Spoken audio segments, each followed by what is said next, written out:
Main Street, the main business street of a town. Business. What is business anyway? Business is everything we see along this street, and much more. It is any enterprise which is organized to satisfy our wants for goods and services. Men and women establish businesses in the hope of making a profit. Thus, they earn their livelihood by supplying goods and services which others desire. The world is so full of these goods and services that we take them for granted. Yet without them we could have almost none of the things that we have come to consider necessary for our comfort and safety. Just think what it would mean if all this were taken away and we were suddenly required to produce our own food, make our own clothes, build our own homes. It would mean living like this.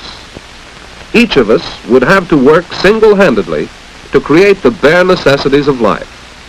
For it is business, organizer of cooperative effort among people, and creator of elaborate machinery and equipment, which is responsible for the comfortable life we live today. Business set the stage for this scene of the Harrison family at breakfast. Business built their comfortable home, provided father with the clothes he wears, fashioned the spoon that John is using, manufactured the chair in which mother sits, and produced the breakfast cereal Joan is eating. That cereal, now, where did it come from? It was bought in a box at a grocery store, of course, but long before then, it started as growing grain on a farm. We seldom think of farming as a business, yet agriculture is one of the basic industries which make up one phase of business activity, production. Farms produce the food for our tables, materials for our clothing, hides for leather products, and raw materials for many other things. Although less than a quarter of our population live on farms, these people are able not only to supply our wants, but also to produce a surplus for export, thanks to improved farming methods and to modern machinery produced by other businesses. This is one example of how various types of business work together and assist each other, not only within one country, but throughout the world. Lumbering and fishing make up another of the basic industries which supply raw materials to our business system. Wood pulp for paper, lumber for our houses and furniture, fish for direct consumption and for canning. Still another basic industry is mining. Many things we use every day have some sort of metal in them, but mineral ores cannot be used in their natural state in making the products we need and want. They have to be refined and fabricated by the various heavy industries. And even when iron ore has been transformed into sheet steel, it still is not in the form of a product commonly used, such as this toaster on the Harrison's breakfast table. What is needed is the work of another type of business, the fourth of our major industries, manufacturing. This is the real heart of business activity. Mass production enables more people to obtain more of the things they want, and in so doing, provides jobs for thousands of workers.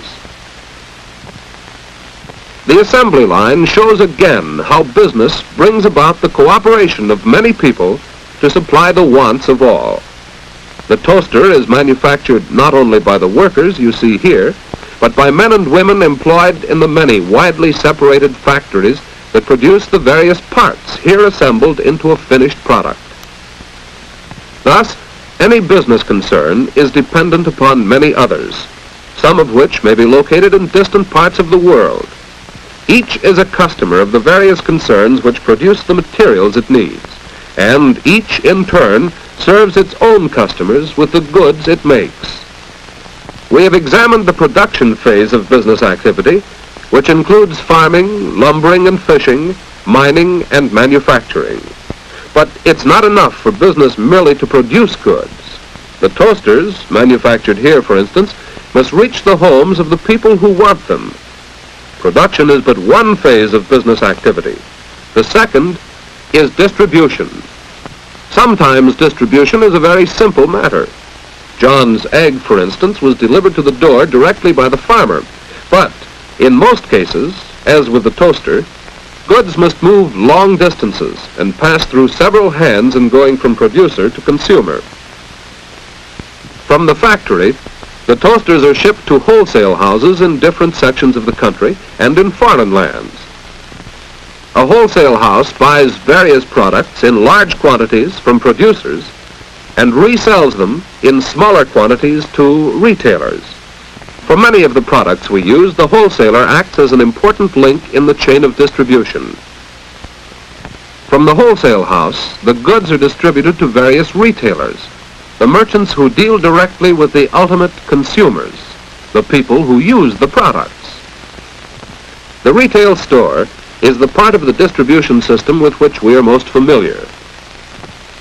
All retail stores, no matter what kind of merchandise they handle, have a common purpose: to sell goods directly to consumers. It was a retail merchant who sold the Harrisons their toaster. Production, distribution, and there is yet a third phase of business activity, one which neither produces goods nor distributes them, but whose chief function is to provide needed services. When Mrs. Harrison makes out a grocery list, she doesn't need to carry it to the store. She may instead telephone her order. Communication by telephone, telegraph, and radio is one of the truly vital services provided by business. The ability to communicate rapidly with people across the town and across the world has helped bring about more widespread cooperation among different business organizations, and consequently has made all business activities everywhere more interdependent one upon the others. Another essential business service is transportation. Modern means of transport enable all of us to move about quickly wherever we wish and allow business to draw upon the resources of the world and to distribute the products of farm and factory in great quantities to great numbers of people.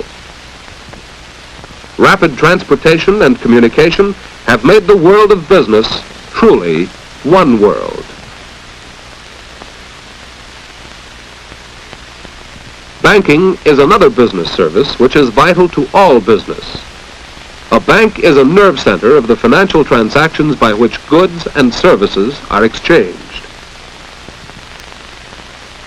There are countless other types of service businesses, providing lodging, supplying food, offering entertainment, and a variety of other services, many of which are essential to our modern mode of living, and all of which help to fulfill our desires for a higher standard of living and a fuller enjoyment of life. Service enterprises, like those engaged in production and distribution, are started by people who hope to make a profit by satisfying other people's needs and wants. Profit is the lifeblood of business. Owners of enterprises would be forced out of business if they operated at us. We have seen what business is, and something of the part it plays in the life of a family. Now, as Mr. Harrison sets out for work, we are again reminded that business is also employment. In functioning to satisfy our needs and wants for goods and services, business provides the means of livelihood for most of the working population. To understand business and its main phases of production, distribution, and service is to understand much of what goes on about us every day. For the world we live in is a world of business.